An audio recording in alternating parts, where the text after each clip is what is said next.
Nah baik, hadirin jamaah yang insyaallah dimuliakan Allah Subhanahu wa taala. Kemudian kita masuk kepada hukum salat Id.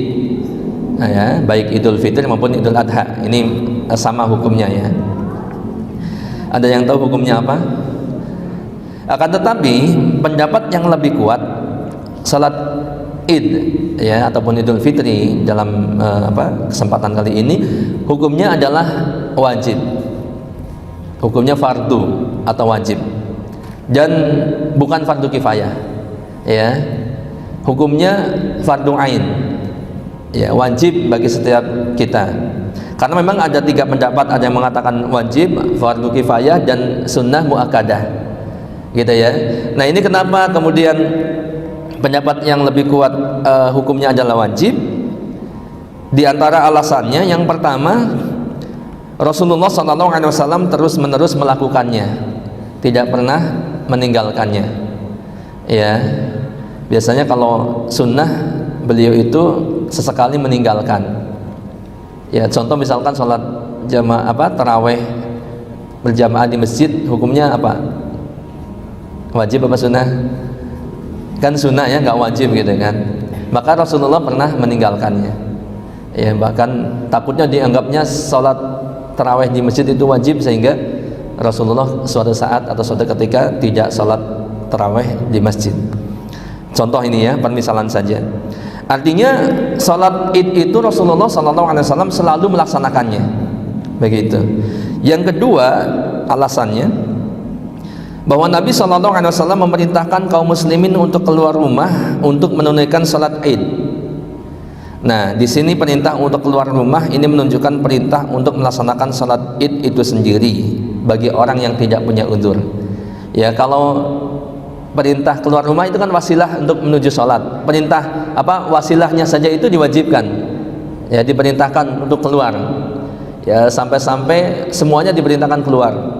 Ya, bahkan gadis-gadis, ya, wanita perempuan yang dipingit, sampai orang yang haid, perempuan yang haid pun diperintahkan untuk menuju musola, tempat pelaksanaan sholat. Ya, walaupun yang haid kemudian diperintahkan menjauhi sholat, ya, tidak melaksanakan sholat. Nah ini artinya ini menunjukkan suatu sholat Id itu wajib diperintahkan karena diperintahkan untuk keluar.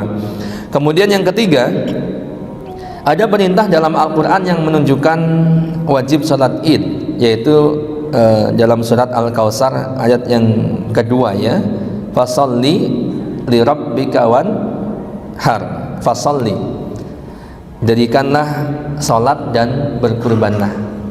Ya, jadi ini menunjukkan bahwa salat Id itu diperintahkan gitu ya. Alasan yang keempat kenapa pendapat yang wajib lebih kuat, salat Jumat menjadi gugur ya bagi orang yang telah melaksanakan salat Id. Ketika salat Jumat atau salat Id bertepatan di hari Jumat, maka salat Jumat menjadi gugur kewajibannya bagi orang yang sudah melaksanakan salat Id ya. Nah ini jadi padahal suatu yang wajib itu hanya boleh digugurkan dengan yang wajib pula. Ini menunjukkan bahwa salat Id itu wajib, sebab kewajiban salat Jumat yang wajib itu bisa gugur dengan terlaksananya salat Id. Ya, ini menjadi dalil. Jadi kewajiban itu bisa gugur dengan kewajiban yang lain. Kan gitu ya. Syekhul Islam Ibnu Taimiyah rahimahullah mengatakan pendapat yang menyatakan bahwa hukum salat Id adalah wajib ya bagi setiap muslim lebih kuat daripada yang menyatakan bahwa hukumnya fardu kifayah, wajib bagi sebagian. Ya. Adapun pendapat yang mengatakan bahwa hukum salat Id adalah sunnah atau dianjurkan, ya, bukan wajib, ini adalah pendapat yang lemah. Begitu, ya. Karena Nabi SAW sendiri memerintahkan untuk salat ini, salat Id. Lalu beliau sendiri dan para sahabatnya, di sini disebutkan Khulafaur Rasyidin, Abu Bakar, Umar, Utsman, Ali radhiyallahu anhum. Ya, begitu pula kaum muslimin setelah mereka ini terus-menerus melaksanakan sholat id. Tidak pernah didapatin ya kaum muslimin di suatu negeri itu tidak melaksanakan sholat id. Dari tahun ke tahun terus dilaksanakan, gitu ya.